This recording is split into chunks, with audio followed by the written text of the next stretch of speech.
Okay. So for everybody who is new here, we don't normally do this. But I haven't really felt like really playing any games lately. I kind of feel like I might have burnt out a little bit on it. I'll be back around. I always do. But in the meantime, I figured why not watch a bunch of videos that I would usually be watching anyways. So here I am.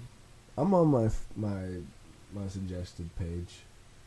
I don't have anything crazy on here, so I'm not worried about it. But we got all sorts of stuff. We even got games and stuff. We even got movies that we could watch. What is 50 miles per hour on a skateboard?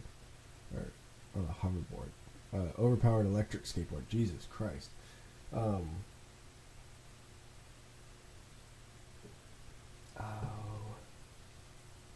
Is our origins of yellow for the NES?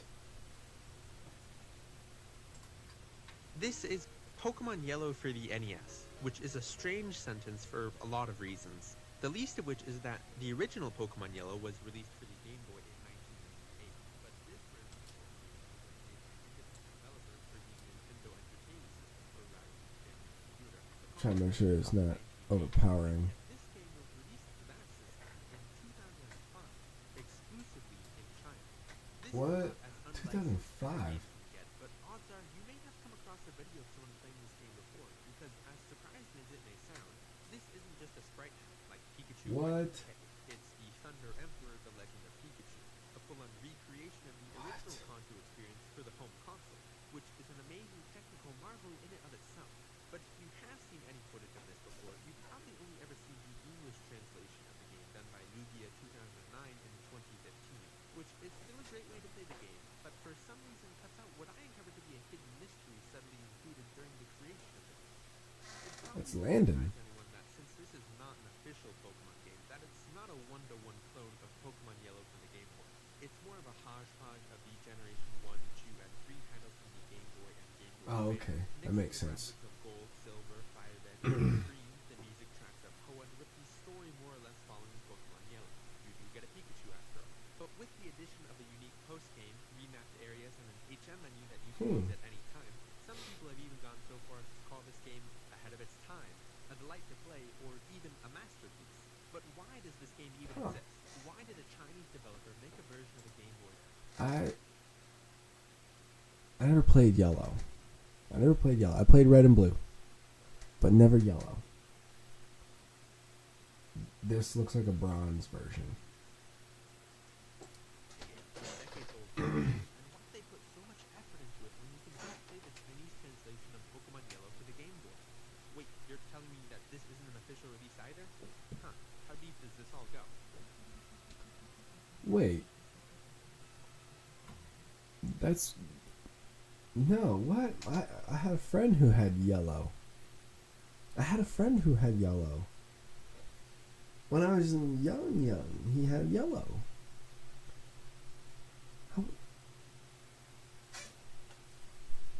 Okay, whatever. I won't get too caught up on it. I can, but I don't want to. It's a lot.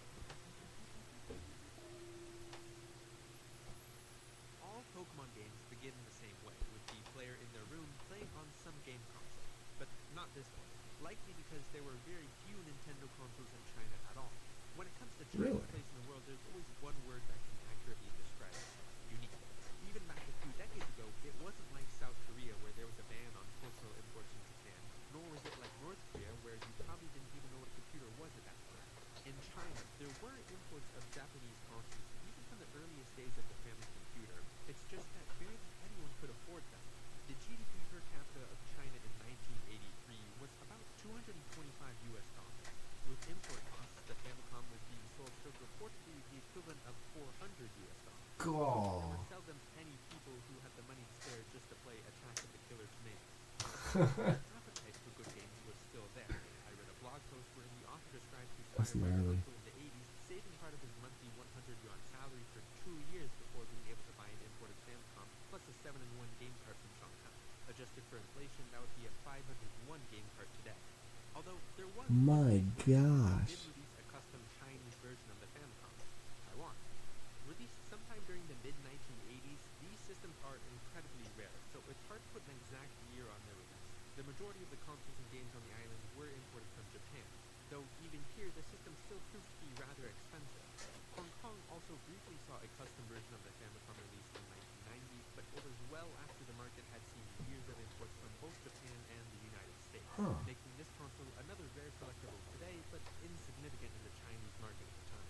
It's likely that since the population of Taiwan and Hong Kong combined doesn't even match the number of people in the greater Tokyo area, that there wasn't a lot of motivation to put the significant amount of effort that was needed to localize the game system Are or you a even simply luchador? translate games into Chinese. It fell to the plethora of electronics manufacturers in Taiwan Why to was he a develop or luchador? release their own localized versions of games. Then, a few years later, taking it a step further and make their own copies of the entire Famicom game console, first using more or less the same internal components, but by the late 80s they invented the literal mother of all bootlegs, the Famicom or NES on a chip.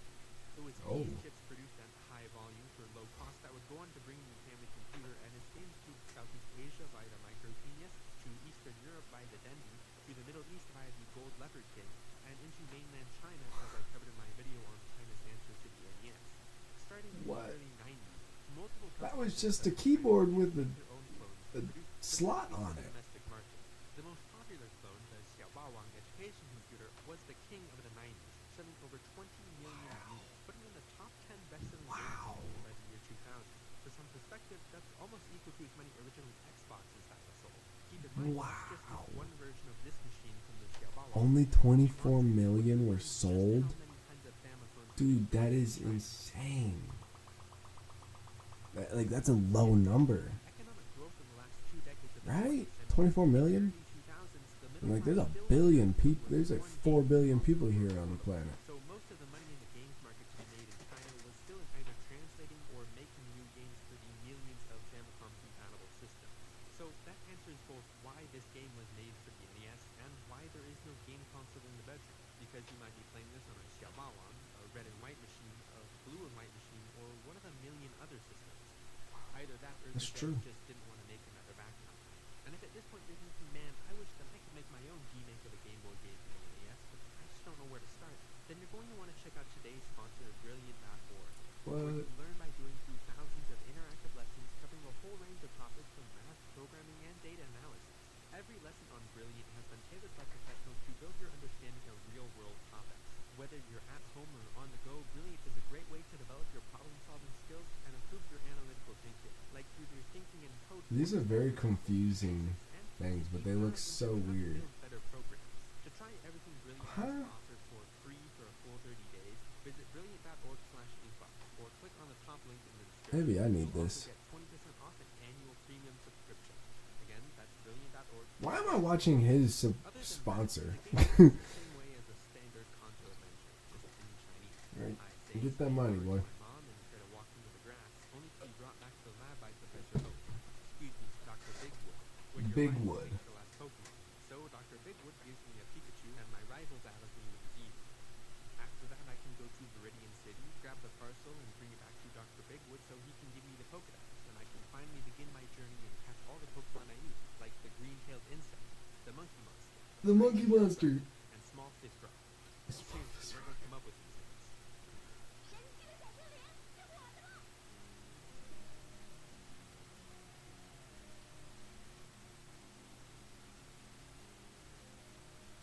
The first translations of the Pokemon franchise were done in 1998 in order to broadcast the Pokemon anime and release the games worldwide. The English release of the anime in the United States was aired on September 8th, 1998, with Pokemon Red and Blue released later that month on September 28th. At the same time, the franchise was also being translated into Chinese twice, maybe 3 times. The Pokemon anime, and only the anime, was translated into Cantonese, where it was broadcast on the Hong Kong Jade Channel on November 16th, 1998. 12 days later, the Mandarin translation What? was on That sounded like he said it in reverse. Then a possible separate Mandarin translation began to broadcast on December 24th on Shanghai TV, and in January 1999 on Beijing TV. I say possibly because I found at least one more translation, or at least local original version of the show they remember watching that was later replaced by reruns of the Taiwanese Mandarin version of the show. Though I'm not sure if this is an entirely separate translation or just a Chinese mainland dub. To add to the linguistic confusion, these different Chinese translations sometimes use different names for the franchise, calling it either trying to directly translate the meaning of pocket monsters or trying to phonetically sound like the word Pokemon. Though the regional linguistic differences didn't make any difference to the millions of kids tuning into the show on the daily.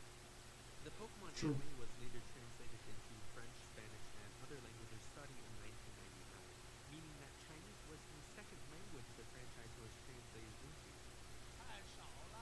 Though while 1999 was also the year that the Spanish and French versions of Pokemon Red and Blue were released in Europe, That's cool. no official Pokemon game would be translated into I actually have some Pokemon cards from Ireland, which is such a weird spot to have Pokemon cards from, but explicit reasons I never can say that I have them. the anime had not the original Pokemon games for translators. I'm guessing it was first due to the lack of a market for the games in the Chinese-speaking world, and second, Weird flex. the technical limitations of Chinese in the Game Boy, which will become obvious in a moment. The story of the Game Boy's Chinese release basically follows the same pattern as the Famicom. Yes, there was an official release of the system in Taiwan, Hong Kong, and even the mainland. Yo, the Game Boy was crazy. I remember playing Tetris on that thing. Were Japanese imports. Of course, by the time the Pokemon games were released, there was already an existing group of companies who were both translating and making their own Chinese Famicom and Game Boy games. So there should be no trouble. That's gnarly. Ah, that's a lot. That's not exactly what I was expecting, but that was a lot. Illegal PlayStation 1 games.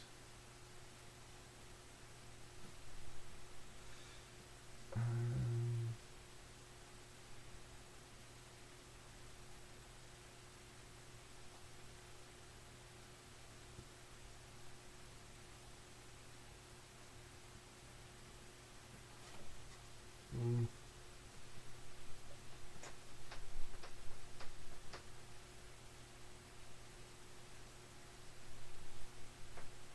We should totally watch this.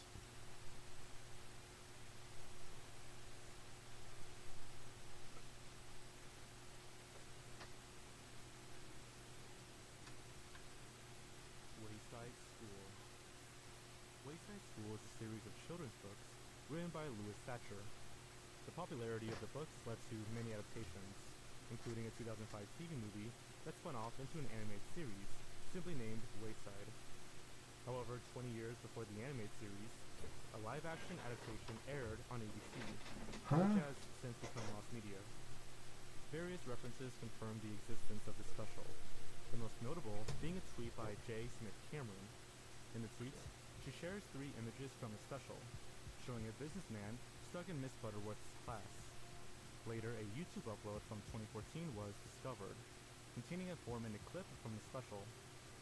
This clip is all we have of this special. What? Bonkers. Bonkers was a short-lived animated series that aired as a part of the Disney afternoon lineup. The show originally aired from 1993 to 1994, with reruns on Toon Disney continuing into the 2000s. Huh. Following the original broadcast, 2 episodes of the series were banned: New Partners on the Block and Fall Apart's Bomb Squad. Both episodes featured bomb-related terrorist villains, including one God. where a villain is presumed dead after an explosion destroys a building.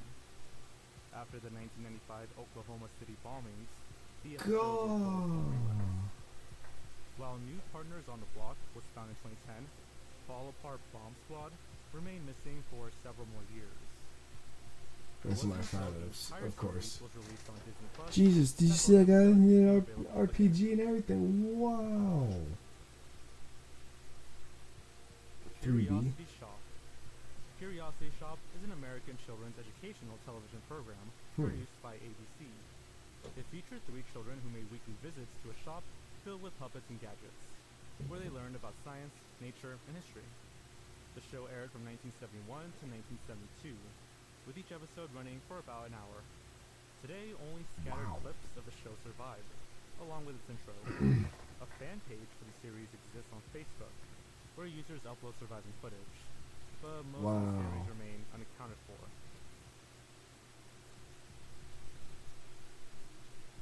Cartoon Critters. That Between 1996 and is very 1999, familiar. a British puppet show aired on the BBC as part of its CBBC block. The show, Cartoon Critters, featured two anthropomorphic dog hosts named Dog's Body and Fleur Pompidou. Each episode aimed to teach viewers about animal behavior in the real world, using a mix That's of gnarly. real-life documentary footage and classic cartoons, such as Tom and Jerry and Looney Tunes. Despite airing for several years, many episodes have been lost. To date, only 7 episodes have been uploaded. 2 from Dang. Series 2 and 5 from Series 4. The only footage from Series 1 consists of brief clips from a CBBC promo, and no known footage exists from Series 3. Additionally, Damn, all that's cartoon crazy. segments in the available episodes have been edited out due to copyright restrictions. Corey's Learning Corner. Another educational children's show that is mostly lost is Corey's Learning That's Corner. terrifying. A It looks series of 1-minute terrifying. segments that aired on select stations throughout American public television and PBS. These episodes primarily aired There we between go. main programs throughout the late 1990s and early 2000s. I think that works. Yeah, The show right? featured Yeah, there Corey we the go. Clown, portrayed by Corey Yeah. River, discussing topics such as science, Yeah. travel, Cool. animals, cooking, and safety. Some episodes even featured celebrity guests, such as Betty White and Aaron Nival. Wait, they had Betty White Of on the there? 26 episodes documented on the official websites, only 4 have been recovered. I bet you the Betty White one's one of them. Drake and Josh. Wait, what? Drake and Josh is an American teen sitcom created by the infamous Dan Schneider. When the series was released on streaming and VOD platforms, such as Paramount Plus and iTunes, various episodes from season 1 and 2 were either excluded or edited because of rights issues. Season 1 was recorded in 4:3 full screen, whereas seasons 2 to 4 were filmed in 16:9 widescreen. However, episodes aired on Nickelodeon or released digitally or on home video were presented in 4:3. Later reruns on Nickelodeon featured some episodes in 16:9.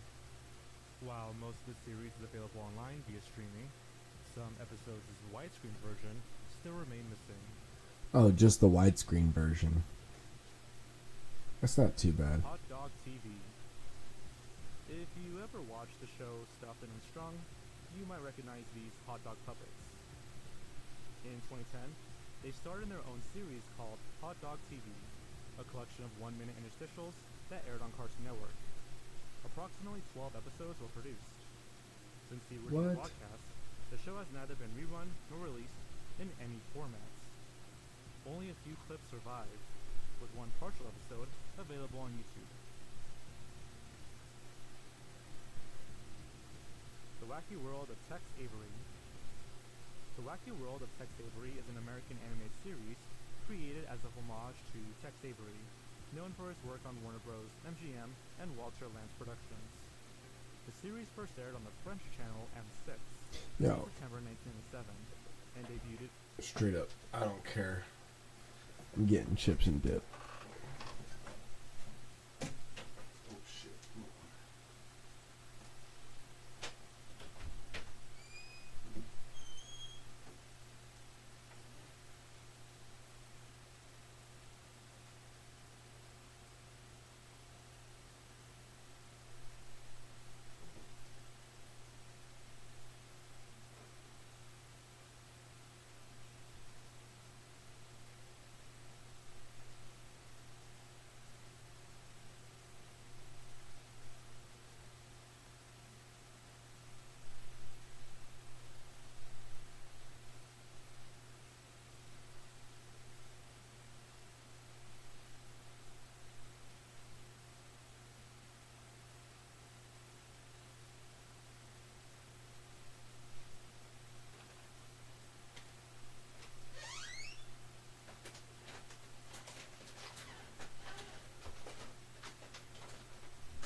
let's continue this.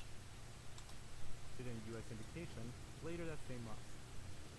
Critics have described the show as an insult to Avery, arguing that it lacked his signature grace and expertise. A total of 65 episodes were produced, and while most of these episodes are available online through streaming platforms, the final 13 episodes are not. According to Platypus Comics, episodes 53 to 65 aired after the syndication run had concluded. Although these episodes are available in German, no English versions have been found. Dang. Another piece of lost media is a segment titled Fly Like a Beagle. This segment is noteworthy because the reason for it becoming lost media was the result of the segment being pulled. While it wasn't known why the segment was banned, it was later confirmed by the show's producer, Robbie London, that it was because of 9/11. God Now that the segment was dang! found in 2024, it's pretty clear Sorry. why. Well, these cartoons that got pulled.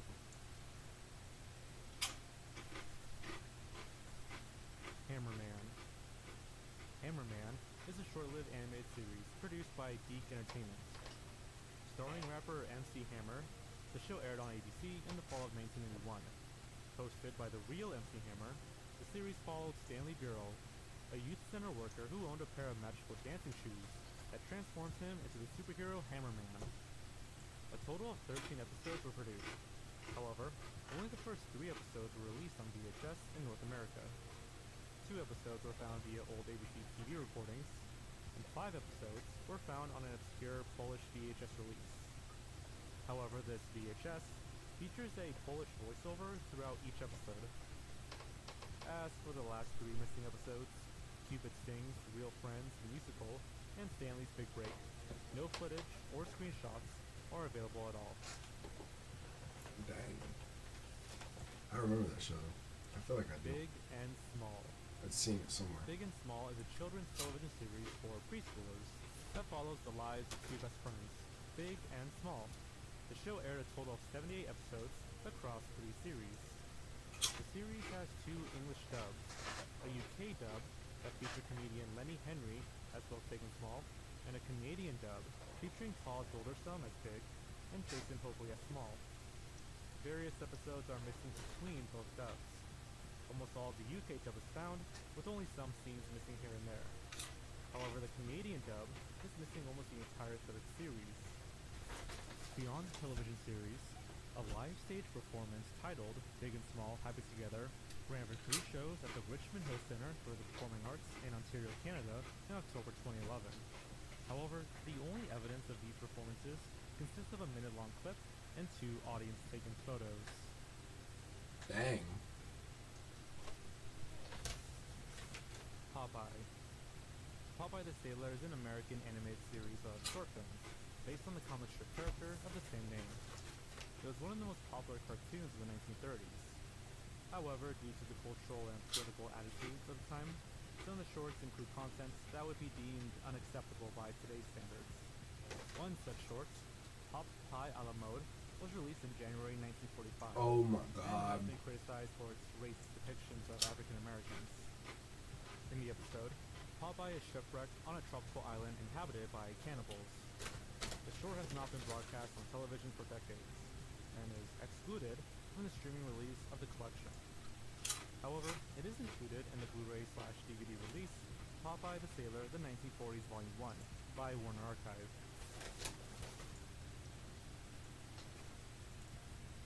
King Kong Show. The King Kong Show was a 1966 animated cartoon loosely based on the 1933 film King Kong. The series aired on ABC from 1966 to 1969 and was a collaboration between Videocraft, They rebooted it later and on. Toei Animation. Each 30-minute episode consists of 3 segments: a King Kong cartoon, a Tom of Thumb cartoon, and a second King Kong cartoon.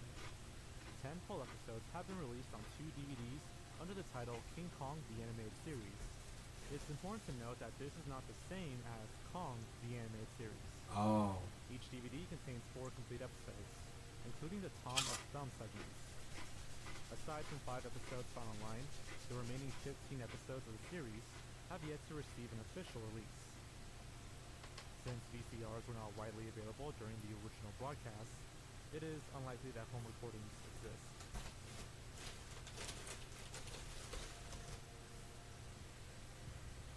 Sam and Friends.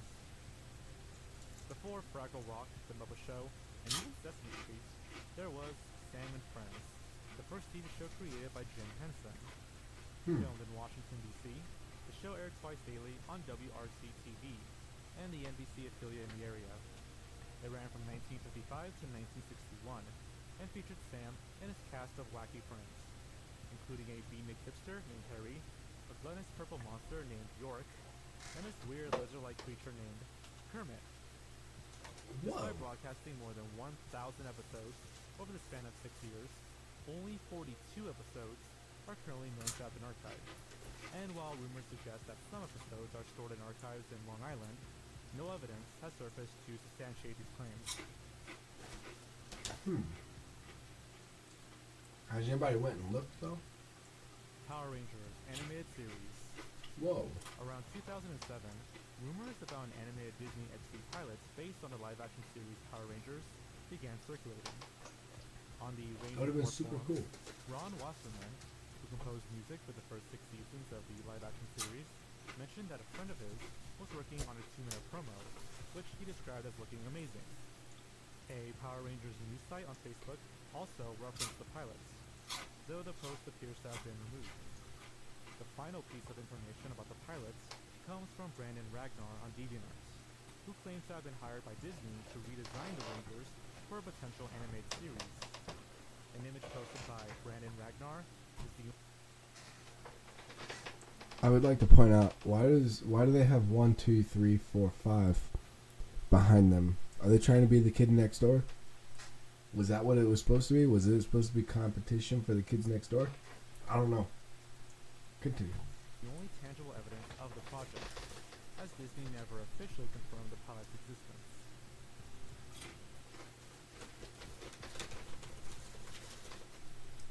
The New Adventures of Pinocchio.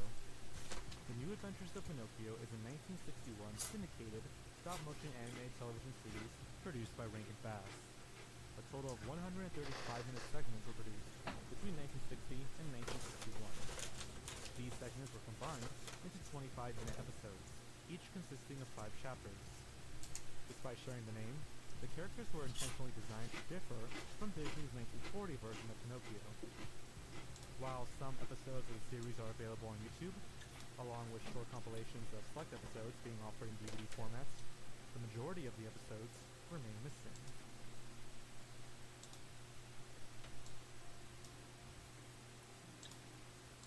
Alma's Way.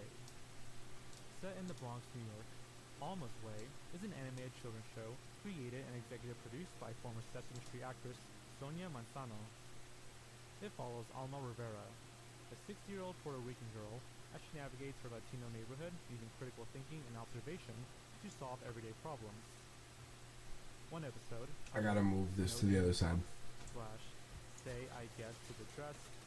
It's mainly because I feel like if we're watching somebody else's video, I should at least have their channel on the video. Fans speculate that this might be due to a scene where a boy named Lucas is shown wearing a dress. Some suggest the conservative nature of certain PBS stations may have influenced the decision not to air the episode. On October 18th, 2024, the episode was briefly made available on the PBS Kids video app, but was removed later that same day. I should move it right there. Camp Nick. You may have heard of Scaredy Camp, an American television series that aired on Nick Gas in 2002. This reality/game show featured teams competing to solve the mystery of a missing camper at a haunted summer camp. But did you know that 8 years prior, a precursor pilot episode titled Camp Nick was filmed at Nickelodeon Studios? The pilot is now considered lost media, with only 5 seconds of footage, without the original audio, being shown in a Nickelodeon 10-year anniversary compilation. Based on this limited footage, Camp Nick featured 2 teams, Red and Blue, competing in physical challenges at a summer camp. While Camp Nick officially premiered in 2019, it's unknown if any elements from the 1994 pilot were incorporated into the series.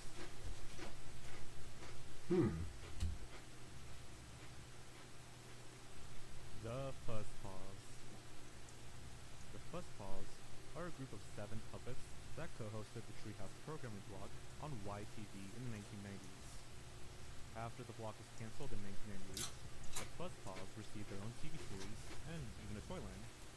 The series was cancelled in 1999 after airing for 2 seasons. While 26 episodes of the Fuzzpaws are known to exist, only 1 episode is currently available on YouTube.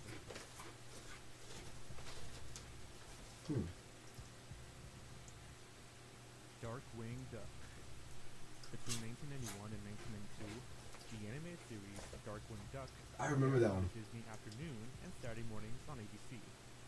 Hot Spells is the 86th episode of Darkwing Duck. While it aired on Halloween Day in 1992 on ABC, it was quickly pulled from circulation due to its satanic themes. This is the only episode omitted from the show's digital release in the United States, though it remains available for purchase in Germany.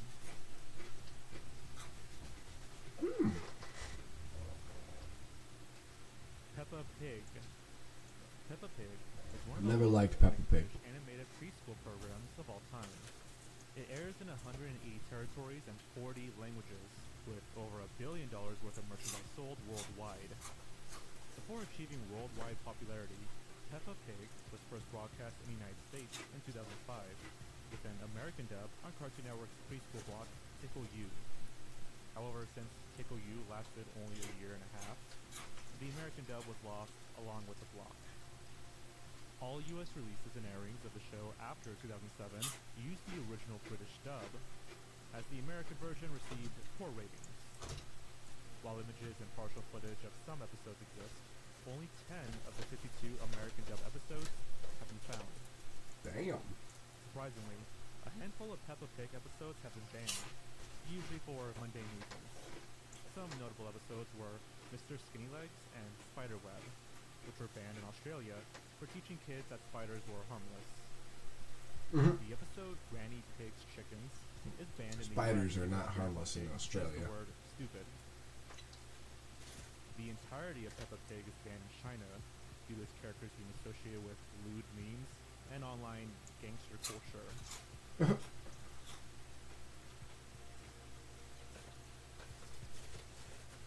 F-Zero, GP Legend. Airing between October 2003 and September 2004, F-Zero GP Legend is a Japanese anime based on Nintendo's F-Zero video game franchise. The show was eventually dubbed into English by 4Kids Entertainment and premiered on the Fox Box block. Of the 51 episodes that aired in Japan, only 26 were produced by the English dub, ending with Japanese episode 35 and omitting several episodes, including one involving cross-dressing. The dub scriptwriter, Michael Hagney, and an old 4Kids AMA on Reddit both confirmed that the dub was never fully completed. Of the 26 English dubbed episodes, only the first 15 were aired before the show was cancelled. The remaining 11 episodes have never surfaced. Damn. Project Gilroy. In the mid-2000s, Project Gilroy was pitched to Cartoon Network. A pilot was produced throughout 2006 and screened at Cartoon Network Studios in August 2007. Unfortunately, the pilot was not greenlit, and the full series never entered production. The project was first teased to the public through blog posts by the creators in 2006 and 2007. Despite the release of several promotional materials, not much is known about the premise or plots of Project Gilroy. And since the pilot was only shown once at Cartoon Network Studios, it remains inaccessible and lost to the general public, with only images and promotional posters serving as evidence of its existence.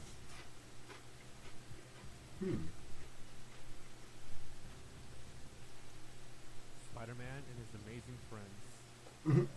Spider-Man and His Amazing Friends is an American animated series produced by Marvel Productions. That one was so that aired bad. From 1981 to 1983. That's one where the meme was Starring based on. Spider-Man, Iceman, and an original character, Firestar, the trio battle various villains from the Marvel Universe. While the series is available for streaming, 2 episodes have sparked controversy. Yeah, I'm not that old. Sunfire includes a warning on Disney Plus due to a racially insensitive portrayal of Sunfire, who speaks English with a Japanese accent. Another episode, The Quest of the Red Skull, has been excluded entirely because of its depictions of Adolf Hitler the Nazi swastika, and this repeated phrase. Gah! The Smokey Bear Show. The Smokey Bear Show is an American-Japanese animated television series that aired on ABC's Saturday morning schedule.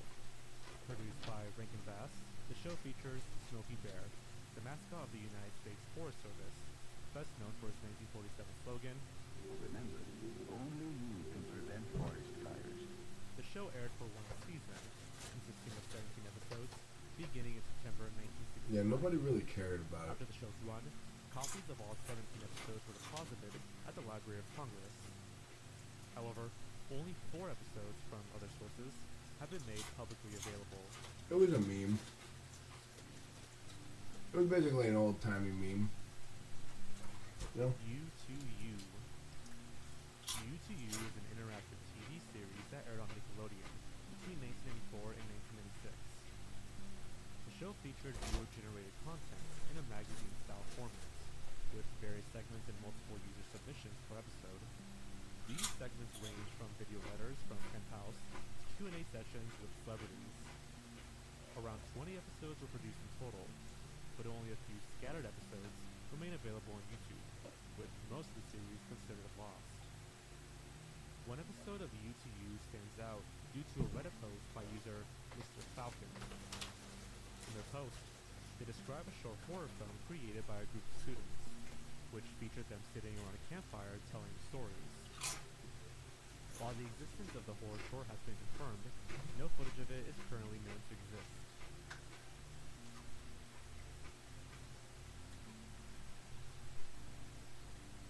International Animation Festival. The International Animation Festival is a PBS anthology series that aired in April 1975, showcasing short animation pieces deemed worthy of recognition. Hosted by Gene Marsh, the show is very fondly remembered by those who watched it in the 70s. However, only one episode is known to survive in full, while the others are rumored to be archived at KQED San Francisco. A special titled The Grover Monster Gene Marsh Cartoon Special aired on PBS stations, Oh, Grover. featuring Grover from Sesame Street. Yeah. Special highlighted a collection of the best animation from Sesame Street and the Electric Company. Rumor has it that one of the highlighted segments was the once lost Cracks, but this is unconfirmed. What is known is that the Grover Monster Special remains completely lost, with the only evidence of its existence being promotional photos. Dang.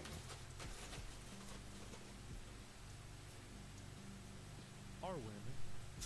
Disney's The Sweet Life of Zack and Cody was immensely popular.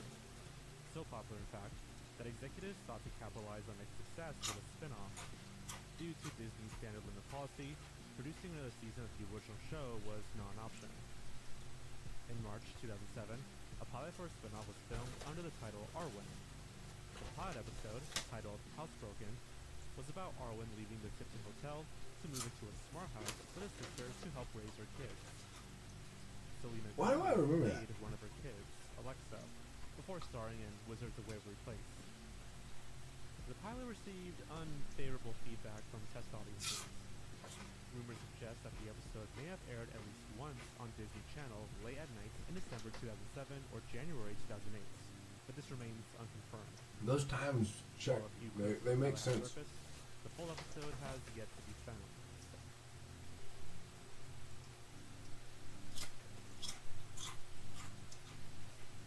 Breakfast with Bear. I don't remember that one. Bear in the Big Blue House was a popular American children's television series that aired on Disney Channel's Playhouse Disney preschool block. The show debuted in October 1997, but went on hiatus for 3 years following the death of Luna's voice actress. Hmm. During this hiatus, a spin-off series titled Breakfast with Bear was produced. Airing on the same network, the spin-off featured Bear visiting children's homes to help them with their morning routines, including hygiene, breakfast, and daily traditions. A total of 20 episodes of Breakfast with Bear were produced. Currently, only 6 episodes are available on the Internet Archive.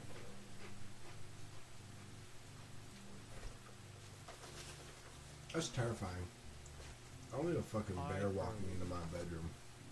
The 14th episode of Season 4, titled I Lost My Mind, aired in August 2011. In this episode, Sam, one of Carly's friends, has been missing for 3 days. The group discovers that Sam checked herself into Troubled Waters Mental Hospital because she believed she was insane for liking Freddy.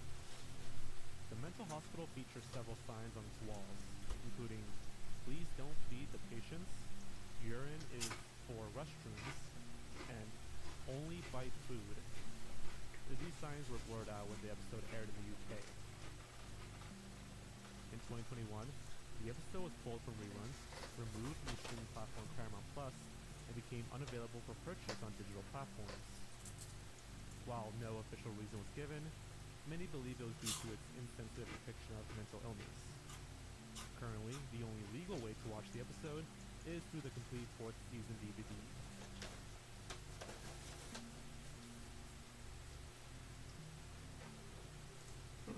Bluey. While Bluey is generally uncontroversial, one episode in particular made headlines after being banned from airing on Disney Junior and Disney Plus. The season 2 episode, Dad, Baby, features Bluey's father, Bandit, pretending to be pregnant as part of a playful challenge.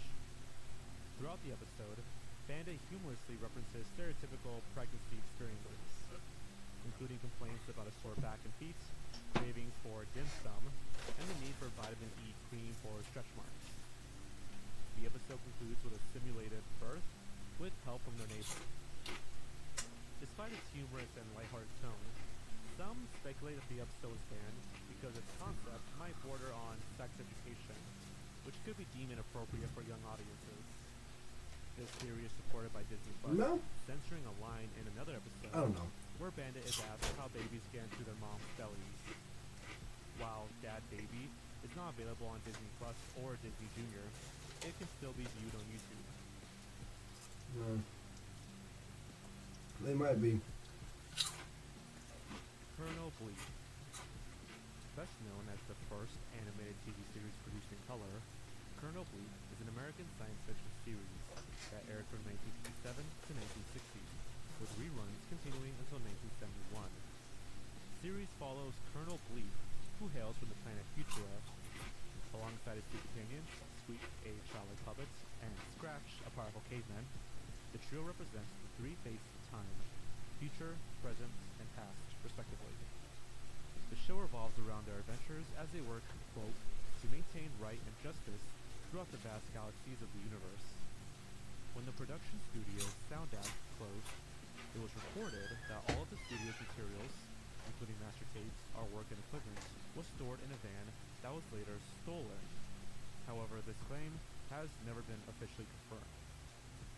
Despite the alleged disappearance of the studio's materials, several episodes of the show have been restored and released over the years.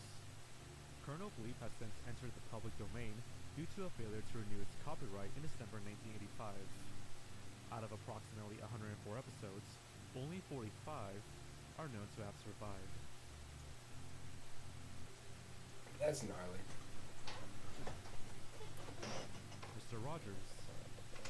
Before Mr. Rogers' Neighborhood debuted in 1968, Fred Rogers was involved in a similar educational program called Mr. Rogers.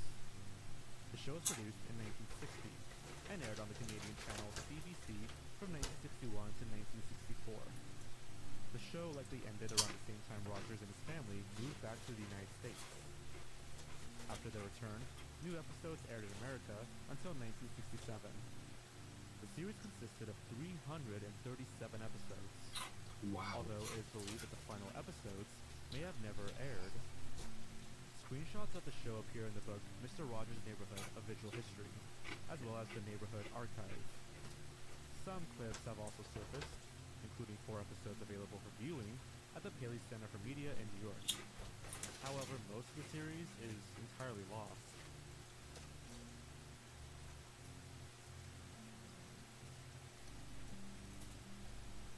OKKO. On October 8, 2018, an episode titled Crossover Nexus aired, featuring a crossover between 4 different Cartoon Network series.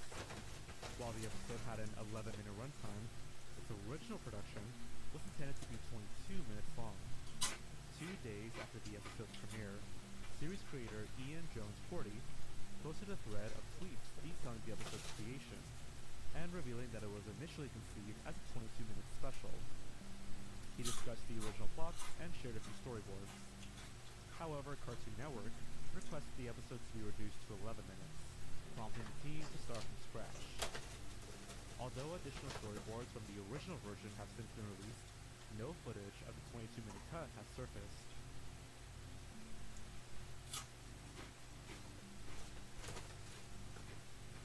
SpongeBob SquarePants. I saw this one. SpongeBob is considered one of the most beloved animated series of all time, and remains a cornerstone of modern pop culture. Nevertheless, the show has had its share of controversy, including 2 banned episodes. Midlife Crustacean, the second segment of the 55th episode, features Mr. Krabs, SpongeBob, and Patrick spending a night out on the town. A panty raid was later deemed inappropriate for children, leading to the episode's ban in the United States. It's his mom's house. While it has occasionally appeared on streaming platforms, it is often removed shortly after being added. Quarantine Crab, the second segment of the 263rd episode, focuses on a pandemic storyline. Initially set to air in 2020, the episode was withheld due to the COVID-19 pandemic and was only released in April 2022. It was excluded from streaming on Paramount Plus and omitted from the show's Season 12 DVD sets. Despite these bans, both episodes remain available for purchase on digital platforms.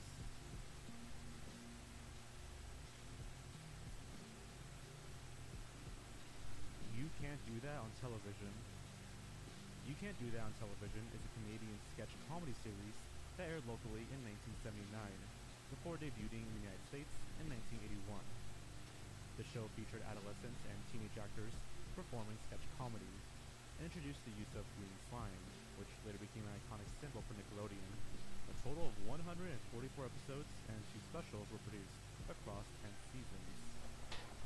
One episode, titled Adoption, was so controversial that it was banned after airing twice. A, quote, "do not air" sticker was even placed on the master tape. This episode remains the only one banned in the United States. While most episodes have been found, the majority of the original hour-long episodes from Season 2 remain missing. These longer episodes originally aired on the channel CJOH in Ottawa. During this time, Nickelodeon began targeting a younger demographic, but many of the 1981 episodes addressed teenage topics, such as smoking, drugs, sexual equality, and peer pressure. It is rumored that many of the master tapes were destroyed.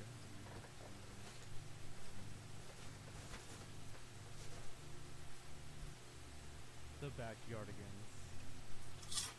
While The Backyardigans ran for 80 episodes across 4 seasons, it took multiple attempts to bring the concept to life. The first pilot, titled Me and My Friends, was a live-action episode filmed at Nickelodeon Studios in Orlando, Florida, between September to November 1998. However, Nickelodeon declined the project. The concept was reworked into an animated pilot in 2002, featuring the same characters. This new pilot was produced at Nick Digital Studios in New York, but was never publicly released. The only surviving evidence of Me and My Friends includes a 3-second clip without the audio, along with concept art and production photos. Though there have been efforts to obtain this lost pilot, the search has been complicated, to say the least. Regarding the animated pilot of The Backyardigans, clips appeared in animation reels and old promos, with a few screenshots made public. The pilot story was later remade in the first season and incorporated into the episode titled The Hearts of the Jungle.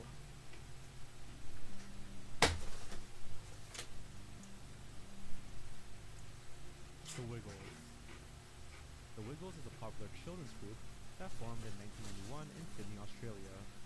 Known for hits such as Hot Potato, Get Ready to Wiggle, and Fruit Salad, the group released numerous albums and toured extensively, quickly gaining popularity in Australia. In July 1998, they debuted their first television. The group later achieved international fame with the release of their second series, alongside remakes and re-recordings of their most popular albums. Before the 1998 series, a pilot was filmed in 1995 for ABC. Despite references to this pilot, It was never released due to ABC owning the copyrights. The group's manager instructed ABC to destroy all copies after production concluded, leaving founding member Greg Page with the only remaining copy. With the debut of the international television series, it became evident that various versions of episodes existed, differing in length and content.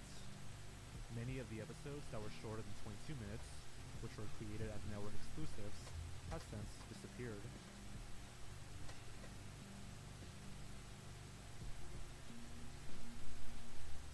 Pokemon. The episode, It's New Year's Eve, Pocket Monsters Encore, was an hour-long recap special set to air on December 31st, 1997, between episodes 39 and 40. However, it was cancelled following the infamous Computer Warrior Porygon incident earlier that month, which caused seizures in children. While it never aired, material from the episode may have been repurposed in the 1999 New Year's special. However, this is unconfirmed. Battle of the Quaking Island, Barboach vs. Whiscash, was intended to be the 375th episode, featuring Ash and friends in Johto Island caught in an earthquake caused by Whiscash. It was scheduled to air in Japan on November 4th, 2004, but was cancelled after the Chuetsu earthquakes on October 23rd. Only a brief preview was aired prior to its cancellation. Following this, the moves Earthquake, Fissure, and Magnitude were never used in the anime again. Superficial? Sesame Street. Or Over superstitious? the past 55 years, more than 4,700 original episodes of Sesame Street have been produced. With such a vast catalog, it's unsurprising that some episodes are missing. Reasons for episodes becoming lost can vary widely, such as misplaced source materials, or accidents like fires or floods that cause irreparable damage. While the exact reasons for these losses remain unclear, 53 episodes of Sesame Street are missing from the Sesame Workshop archives. Some episodes only survive in the Workshop archive as low-quality off-air TV recordings from the early 70s. Others only have clips available, and some only have photos. A complete list of these episodes, along with potential recovery links, can be found on the Lost Video Wiki and the Mother Wiki.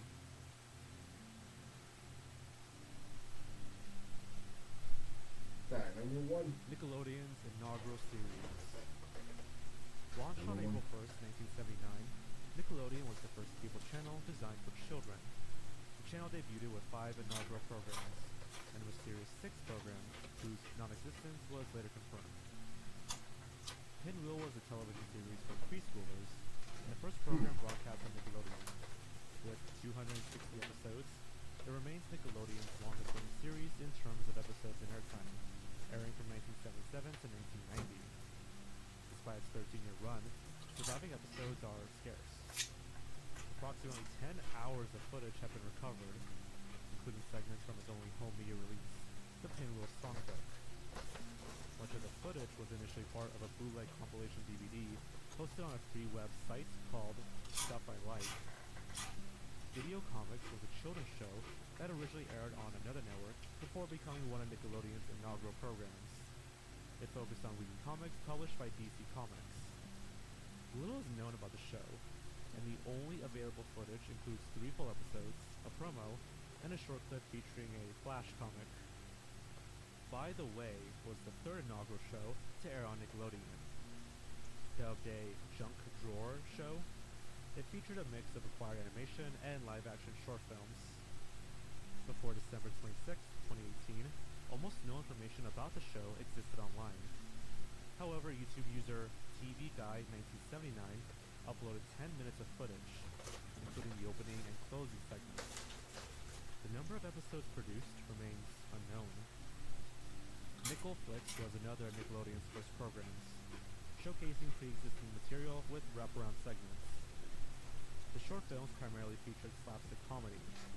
Advertised as, quote, with no sugarcoating, the show included violent elements. However, due to Nickelodeon's commitment to non-violent programming, Nickel Flicks was ultimately cancelled after viewer complaints. No known recordings exist, and rumors suggest that the master tapes were sold at public auctions. America Goes Bananas was a children's variety series inspired by the Mike Douglas Show. The program included karate demonstrations, audience polls, advice segments, and educational hip-hop songs. Surviving material is limited to one episode, several clips, and a few promotional images. Finally, there is Pocket Money.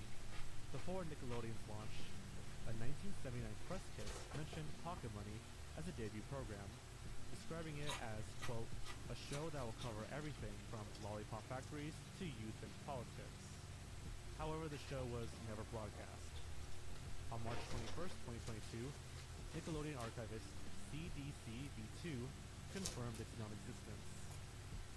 A listing from the Chevreport Journal on July 6, 1979 revealed that By the Way was originally titled Pocket Money before its debut, clarifying one of the long-standing theories about the show. Hey guys, Blameon George here, and thank you for watching this and celebrating the 10-year anniversary of one of my most popular videos. I remember making the original Top 40 Lost or Banned Episodes of Kid Shows video in my old bedroom, having no idea it would become as popular as it is now, and the lost media genre in general also becoming so popular. So sincerely, thank you, and I'll catch you next time.